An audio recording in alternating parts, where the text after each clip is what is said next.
વિદ્યાર્થી મિત્રો, નેનવીકે study zone YouTube ચેનલમાં આપ સર્વેનું હાર્દિક સ્વાગત છે। આજે આપણે ધોરણ 10 માં વિજ્ઞાનમાં જે ગાલા અસાઇનમેન્ટ 2026 ક્વેશ્ચન પેપર આપેલા છે એમાં ક્વેશ્ચન પેપર 4 એટલે કે પ્રશ્નપત્ર 4 માં સેક્શન નંબર બી નું સોલ્યુશન આપણે આ વિડિયોમાં જોશું। જો તમને વિડિયો ગમે તો લાઈક, શેર અને સબસ્ક્રાઇબ જરૂરથી કરજો અને જો તમે આપણા YouTube ચેનલમાં નવા હો તો પહેલા જ તમે આપણી ચેનલને સબસ્ક્રાઇબ કરજો જેથી કરીને અવારનવાર વિડિયો તમને પહેલા નોટિફિકેશન મળતા રહે।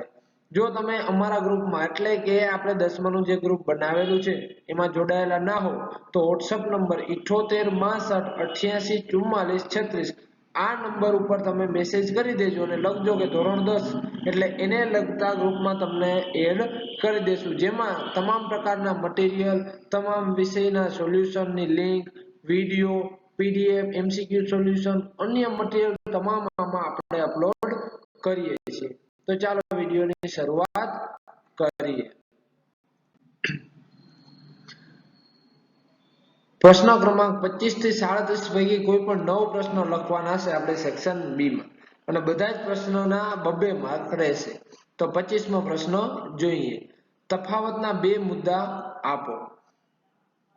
ઉષ્માક્ષેપક પ્રક્રિયા અને ઉષ્મા શોષક પ્રક્રિયા। તો ઉષ્માક્ષેપક પ્રક્રિયા એટલે કેવી? તો કે જે રાસાયણિક પ્રક્રિયામાં નિપજના નિર્માણની સાથે ઉષ્માનું શોષણ થતું હોય તેવી પ્રક્રિયાને ઉષ્મા શોષક પ્રક્રિયા કહે છે। એટલે કે ઉષ્મા હોય શોષી લે હોય એના કરતાં પણ ઓછી થઈ જાય। જ્યારે ઉષ્માક્ષેપકમાં તો કે જે રાસાયણિક પ્રક્રિયામાં નિપજના નિર્માણની સાથે ઉષ્મા ઉત્પન્ન થતી હોય તેવી પ્રક્રિયાને ઉષ્માક્ષેપક પ્રક્રિયા કહે છે। મિત્રો, ઉષ્મા શોષક અને ઉષ્માક્ષેપક શબ્દોમાં ખાસ ધ્યાન રાખજો। પછી ઉષ્મા શોષકના ઉદાહરણ તરીકે બેરિયમ હાઇડ્રોક્સાઇડ ની એમોનિયમ ક્લોરાઇડ સાથેની પ્રક્રિયા એ ઉષ્મા શોષક પ્રક્રિયા છે, જ્યારે ઉષ્માક્ષેપકના ઉદાહરણ તો એ કડી ચૂનાની પાણી સાથેની પ્રક્રિયા ઉષ્માક્ષેપક પ્રક્રિયા છે। ચાલો હવે 26મો પ્રશ્ન જોઈએ।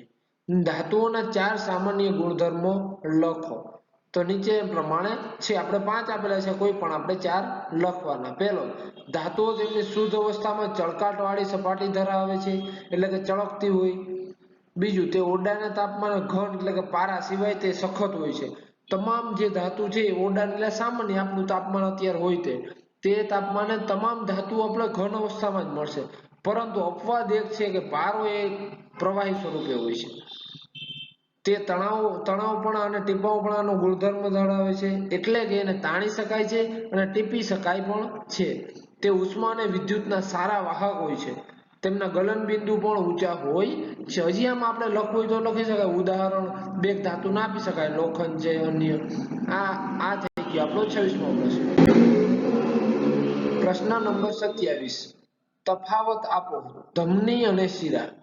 તો ધમની હૃદયથી અંગો તરફ રુધિર લઈ જતી રુધિર વાહિનીને ધમની કહે છે, જ્યારે શિરા અંગોથી હૃદય તરફ રુધિર લઈ જતી રુધિર વાહિનીને શિરા કહે છે।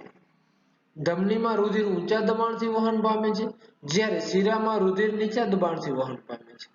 ધમનીની દિવાલ જાડી અને સ્થિતિસ્થાપક હોય છે, જ્યારે શિરાની દિવાલ પાતળી અને ઓછી સ્થિતિસ્થાપક હોય છે। ધમનીમાં અંગો કે પેશીઓમાં ધમનીઓ રુધિર કેશિકાઓમાં વિભાજિત થાય છે, જ્યારે અંગો કે પેશીઓમાં રુધિર કેશિકાઓ જાડાઈ કે શિરા બનાવે છે।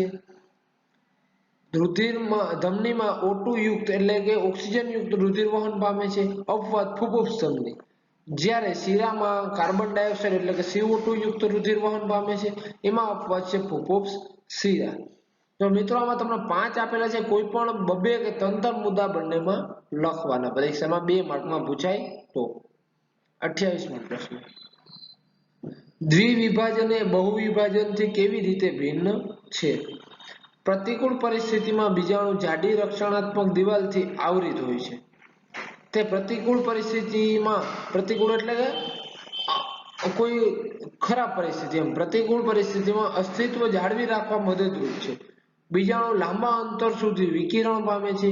અનુકૂળ પરિસ્થિતિ પ્રાપ્ત થાય એટલે કે સારી પરિસ્થિતિ પ્રાપ્ત થાય ત્યારે જ બીજાણુ અંકુરણ પામે છે।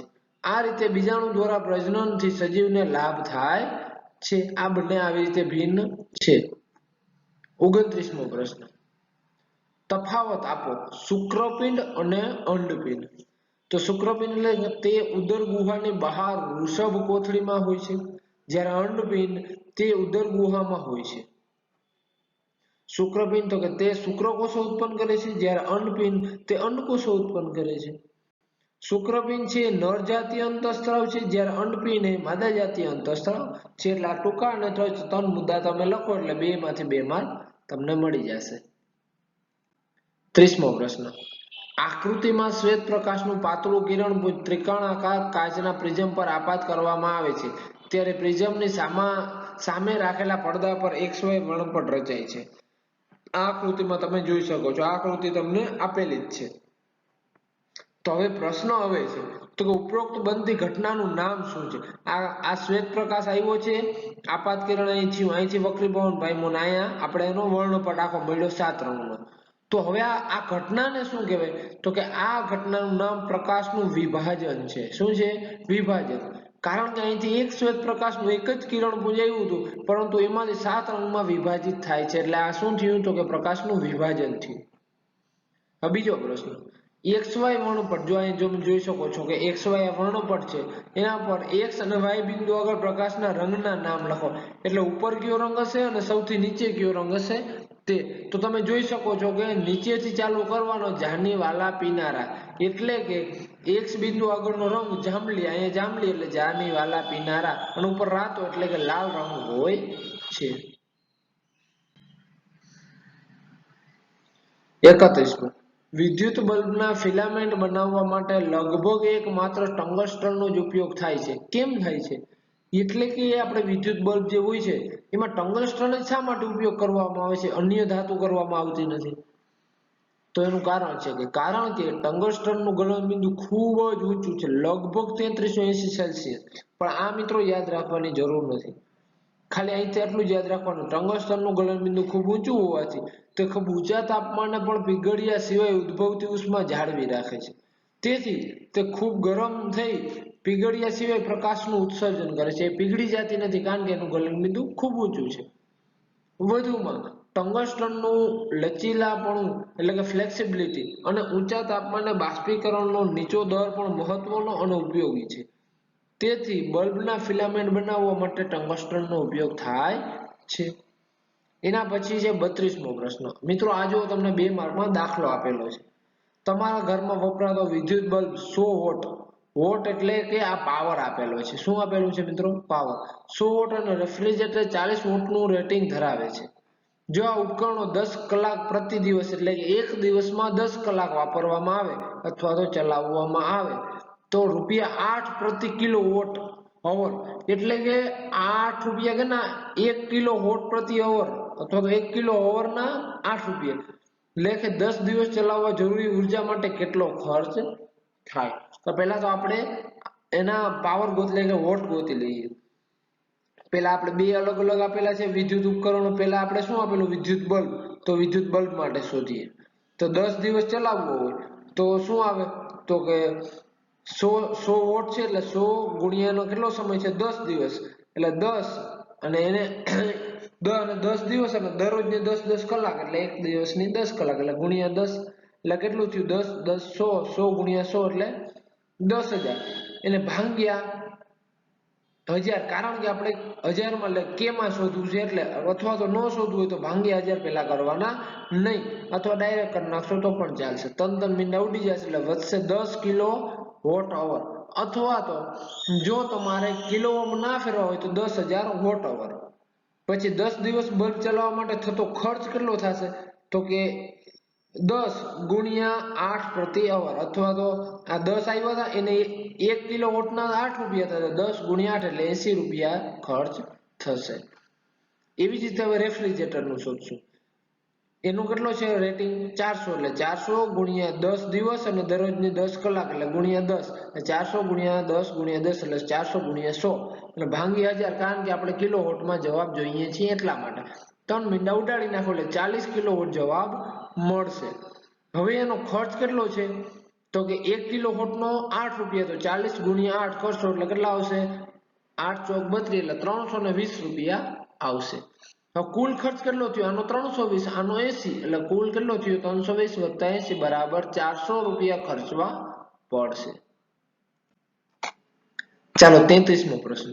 તફાવત આપો એસી પ્રવાહ અને ડીસી પ્રવાહ, અથવા તો ડીસી પ્રવાહ અને એસી પ્રવાહ બંને એક જ થાય, બંનેનો આપણે તફાવત શોધવાનો છે. તો કે ડીસી પ્રવાહ તે માત્ર એક જ દિશામાં વહે છે, જ્યારે એસી પ્રવાહ તેની સામાન્ય સમયના નિયમિત અંતરાલ પર ઉલટાઈ જાય છે અથવા તો ઉલટાય છે. ડીસી પ્રવાહ એટલે કે તે સેલ, બેટરી અથવા ડીસી જનરેટર દ્વારા મળે છે, જ્યારે એસી પ્રવાહ હોય એસી જનરેટર દ્વારા જ મેળવી શકાય છે. ડીસી પ્રવાહનું ઉત્પાદન બહુ મોંઘું છે, જ્યારે એસી પ્રવાહનું ઉત્પાદન પ્રમાણમાં સસ્તું છે ડીસીની સાપેક્ષે. ડીસી પ્રવાહને દૂરના અંતરે લઈ જતા વીજળીનો વ્યય વધારે થઈ જાય છે, જ્યારે એસી પ્રવાહને દૂરના અંતરે લઈ જતા વીજળીનો વ્યય પ્રમાણમાં ડીસી પ્રવાહની પ્રમાણમાં ઓછો થાય છે. આમાં કોઈ પણ તમે 3 મુદ્દા લખો તો પણ ચાલે. 34મો પ્રશ્ન. પોષક સ્તરો એટલે શું? દરેક આહાર શૃંખલાનું ઉદાહરણ આપો અને તેમના વિવિધ પોષક સ્તરો જણાવો. આહાર શૃંખલામાં પોષણના ક્રમિક ચરણ અથવા તો પગથિયા, જે ચરણ પણ કહેવાય અને પગથિયા પણ કહેવાય, એટલે કે ચરણોને પોષક સ્તરો કહે છે. નિવસન તંત્રમાં પોષક સ્તર ઉર્જાનું વહન દર્શાવે છે. આહાર શૃંખલા ભક્ષ્ય અથવા ભક્ષકના વચ્ચેના ક્રમિક સંબંધ વચ્ચે દર્શાવે છે. ભક્ષ્યથી ભક્ષક વચ્ચેના. ધારો કે પેલા ઘાસ છે, ઘાસ કોણ ખાશે? ઉંદર. ઉંદરને કોણ ખાશે? સાપ. સાપ કોણ ખાશે? સમડી. એટલે કે આ ભક્ષ્યથી ભક્ષક સુધીની થઈ ગઈ આખી આહાર શૃંખલા. તેમાં જો ઘાસ છે ઉત્પાદક છે, જ્યારે ઉંદર છે એ પ્રાથમિક ઉપભોગીય છે. એના પછી સાપ છે એ દ્વિતીય ઉપભોગી છે, અને સમડી છે એ તૃતીય ઉપભોગી છે. પ્રથમ પોષક સ્તર, આ જે ઉત્પાદક હોય એને પ્રથમ પોષક સ્તર કહેવાય. પ્રાથમિક ઉપભોગી હોય એને કહેવાય દ્વિતીય પોષક સ્તર. દ્વિતીય ઉપભોગી અને તૃતીય પોષક સ્તર. આમાં ખાસ ઉલટાય નહીં, ખાસ ધ્યાન રાખજો મિત્રો. તૃતીય ઉપભોગી અને ચતુર્થ પોષક સ્તર કહેવામાં આવે છે. આ થઈ ગયો તમારો ક્વેશ્ચન નંબર 34 નો જવાબ. 35મો પ્રશ્ન. વિઘટનના આધારે કચરાના બે પ્રકાર સમજાવો. મિત્રો, વિઘટનના આધારે બધે અન્ય રીતે પણ પ્રકાર પાડી શકાય. વિઘટનના આધારે બે પ્રકાર ક્યાં? તો કે જૈવ વિઘટનીય કચરો અને જૈવ અવિઘટનીય કચરો. તો ચાલો પહેલા આપણે જોઈએ જૈવ વિઘટનીય કચરો. જે કચરો જૈવિક પ્રક્રિયા એટલે કે જીવાણુ કે મૃતોપજીવીઓ દ્વારા વિઘટન કરી શકાય તેને જૈવ વિઘટનીય કચરો કહે છે. ઉદાહરણ તો કે આપણે શાકભાજી, ફળ, કાગળ, વધેલો ખોરાક, આ બધાથી જૈવ વિઘટનીય કચરો. બીજું, જૈવ અવિઘટનીય કચરો. જે કચરાનું જૈવિક પ્રક્રિયા એટલે કે જીવાણુ કે મૃતોપજીવીઓ દ્વારા વિઘટન કરી ન શકાય તેને જૈવ અવિઘટનીય કચરો કહે છે. આ પદાર્થો પર તાપમાન અને દબાણની અસર થાય છે, પરંતુ લાંબા સમય પર્યાવરણમાં મૂળ સ્વરૂપમાં જ રહે છે, એનું વિઘટન થઈ શકતું નથી. ઉદાહરણ તરીકે કાચ, પ્લાસ્ટિક, પોલિથીન, ધાતુ, આ બધા જૈવ અવિઘટનીય કચરો છે. એટલા માટે જ મિત્રો આપણે કહેવામાં આવે છે કે જૈવ અવિઘટનીય કચરો અથવા તો પ્લાસ્ટિકનો ઉપયોગ ઓછો કરો, પોલિથીનનો ઉપયોગ ઓછો કરો.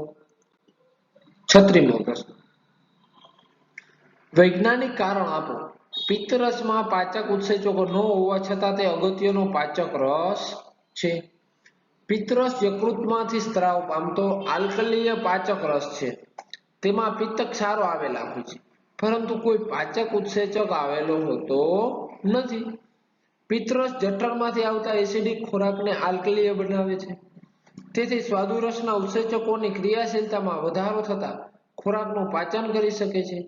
આ ઉપરાંત પિત્ત ક્ષારો ચરબીના મોટા ગોલકોનું નાના ગોલકોમાં વિભાજન કરે છે. આથી ચરબીની પાચક સપાટીનો વિસ્તાર વધતા ચરબીનું પાચન સરળ બને છે. આથી પિત્તરસમાં પાચક ઉત્સેચકો ન હોવા છતાં પણ તે અગત્યનો પાચક રસ છે. એનું મિત્રો આપણે ખાલી કારણ અહીં આપવાનું હતું. 37મો પ્રશ્ન. જમણા હાથના અંગૂઠાનો નિયમ આકૃતિ દોરી સમજાવો. એટલે આકૃતિ ફરજિયાત છે. એટલે પહેલા આપણે એનો નિયમ લખી નાખીએ પછી આકૃતિ દોરી, અથવા પહેલા આકૃતિ દોરો તો પણ ચાલે. નિયમ શું છે? તો કે કલ્પના કરો કે તમે તમારા જમણા હાથમાં વિદ્યુત પ્રવાહ આધારિત સુરેખ વાહકને એવી રીતે પકડો છો કે જેથી તમારો 8 નથી મિત્રો, આ 8 ચેકી નાખજો. તમારો અંગૂઠો વિદ્યુત પ્રવાહની દિશાનું સૂચન કરે, તો તમારા જમણા હાથથી આંગળીઓ વાહકની આસપાસ ચુંબકીય ક્ષેત્રની ક્ષેત્રરેખાની દિશા વીંટળાય છે. આ નિયમને જમણા હાથના અંગૂઠાનો નિયમ કહે છે. હવે એની જ આકૃતિ આપણે જોઈએ. આ થઈ ગઈ એની આંગળી. આ જે અંગૂઠો છે શું દિશા સૂચન કરે? તો કે વિદ્યુત પ્રવાહ, અને જે આંગળીઓ છે એ છે ચુંબકીય ક્ષેત્ર રેખાની દિશા. આ થઈ ગયો આપણો જમણા હાથના અંગૂઠાનો નિયમ. મિત્રો અહીં તમારે ગાલા અસાઇનમેન્ટ નું ક્વેશ્ચન પેપર 4 એટલે પ્રશ્નપત્ર 4 નો સેક્શન બી નું સંપૂર્ણ સોલ્યુશન અહીં પૂર્ણ થાય છે. જો તમને વિડીયો કેવો લાગ્યો કોમેન્ટમાં જરૂરથી અમને જણાવજો. જો તમે આવા જ વિડીયો અન્ય વિષયના પણ જોવા માંગતા હો તો તમે આપણે જે આગળ વિડીયોમાં શરૂઆતમાં નંબર આપ્યા છે એ WhatsApp નંબર ઉપર મેસેજ કરી દેજો, જેથી તમને અમે તમારા 10મા ધોરણના ગ્રુપમાં અમે તમને એડ કરી દઈશું. અને જરૂરથી તમને વિડીયો કેવો લાગ્યો એ કોમેન્ટ કરીને જણાવજો. Thank you.